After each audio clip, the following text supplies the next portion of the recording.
समय हम लोग मौजूद है बलिया जनपद के एक ऐसे जुझारू नेता के पास जो कि कभी गांव में घर घर के जाके दीन दुखियों के साथ, निर्बलों के साथ हमेशा खड़े रहते हैं। हम बात कर रहे हैं मुन्ना बहादुर, जिसको यहाँ के लोगों ने दिया है गांव का बेटा, एक गरीब का बेटा। मेरे चैनल में आपका स्वागत है मुन्ना बहादुर जी। बहुत बहुत धन्यवाद।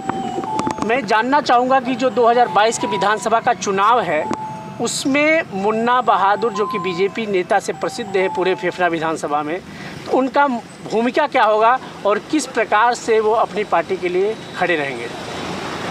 जी, सबसे पहले तो आपको धन्यवाद। आज हमारे दरवाजे पर आप आए हैं, आपका स्वागत है, अभिनंदन है। जहाँ तक रही विधानसभा के चुनाव की बात, तो मैं जिला पंचायत की तैयारी कर रहा था पिछले दिनों अपने वार्ड से, जिस वार्ड में 18 ग्राम सभा थे। 2 बार मैं जिला पंचायत का चुनाव लड़ा। 2 बार मैं हारा था। इस बार जिसने प्यार इतना था कि इस बार चुनाव जीतते और आप लोग सभी के आशीर्वाद से चुनाव में जीतता। लेकिन यहाँ के अहंकारी मंत्री द्वारा मेरे सीट को मेरी राजनीतिक रूप से हत्या कर दी गई।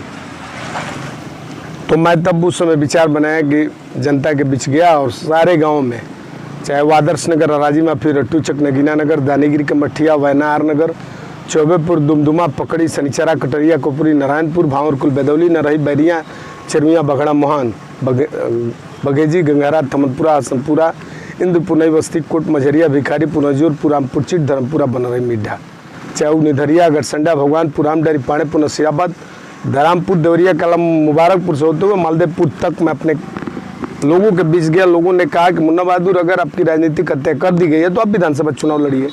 निश्चित रूप से मैं भारतीय जनता पार्टी का कार्यकर्ता हूँ और जाके मैं स्वतंत्र देव जी से मिला, अपने अध्यक्ष, प्रदेश अध्यक्ष से मिला। उन्होंने आश्वासन दिया कि आप फॉर्म भरिए, अपना अप्लाई करिए। मैंने अप्लाई किया और निश्चित रूप से अगर पार्टी मुझे टिकट देती है तो दमदारी से मैं चुनाव लड़ूंगा और आप लोगों का आशीर्वाद रहा तो चुनाव जीतूंगा। जिसका आपने कदम के कदम मिलाया और हम लोगों ने देखा भी है कि आप उनके लिए अपने तन, मन, धन तीनों चीज़ों के साथ खड़े रहते थे। कहीं ना कहीं आपके साथ धोखा हुआ है, विश्वासघात हुआ है।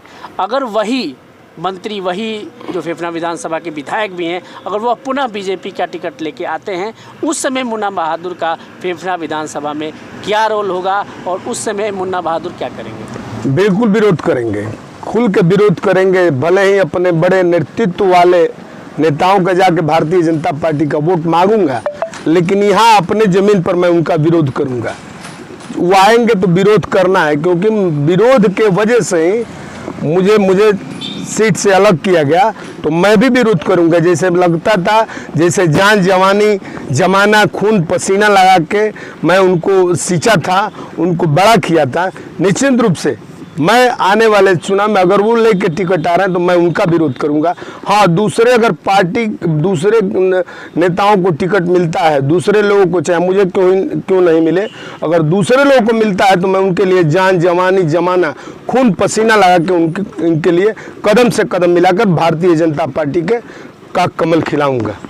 21 का साल समाप्त हो रहा है, 2022 आने वाला है। बिल्कुल जी। तो 2022 में जो नया साल आने वाला है उसमें मुन्ना बहादुर अपनी जनता के लिए क्या नया लेके आने वाले हैं और कौन सी नई चीज़ें लेके आएंगे जो नया साल उनके लिए खुशहाल होगा? बिल्कुल, मेरे लिए मैं तो अपने जनता को भगवान समझता हूँ। अगर भगवान रूपी जनता मुझसे मेरी जान भी अगर मांगेगी तो निश्चित रूप मैं देने के लिए तैयार हूँ, क्योंकि आधा से अधिक ज़िंदगी मैं जी चुका हूँ। अब बहुत जीने का शौक़ नहीं है। अब जो भी ज़िंदगी है आप सभी भगवान रूपी जनता के लिए समर्पित है। निश्चित रूप से ये 4 दिन की चांदनी फिर अंधेरी रात, मैं जानता हूँ कि आधे से अधिक जी चुका हूँ। मात्र गिने चुने 20 साल जो बचे हैं आम जन के लिए है, भगवान रूपी जनता के लिए। मेरी जान भी कुर्बान है आप सभी जनता के लिए। आप लोग का जो आदेश होगा सर आंखों पर होगा और चुनाव लड़ूं न लड़ूं, लेकिन मैं दावे के साथ कहता हूं कि मेरे भगवान रूपी जनता, मैं आप लोगों के लिए समर्पित हूं। कल चुनाव लड़ूं न लड़ूं, राजनीति करूं न करूं, लेकिन 12 बजे रात की अगर जरूरत पड़ेगी आपको, तो एक बार याद करिए और मुन्ना बहादुर का हर समय सहयोग लीजिए। मैं क्योंकि मेरे पास कोई नौकरी नहीं है, ना मैं ठेकेदार हूँ, ना मेरे पास ना गांजा बिकता है, ना मेरे पास दारू बिकती है, ना हीरोइन बिकती है, ना मैं दलाल हूँ, ना भाट हूँ, और ना ही कोई ठेकेदार हूँ। शुद्ध रूप से एक सामाजिक कार्यकर्ता हूँ। जब भी जरूरत पड़े एक बार आप याद कर सकते हैं। यही मेरी शुभकामना रहेगी। आने वाले 2022 में 21 बीतने जा रहा है, 2022 में जहाँ भी जरूरत पड़े एक बार याद करिए और जहाँ भी जरूरत पड़े यूज करिए। ये रहा जनमानस के लिए मुन्ना बहादुर का संदेश।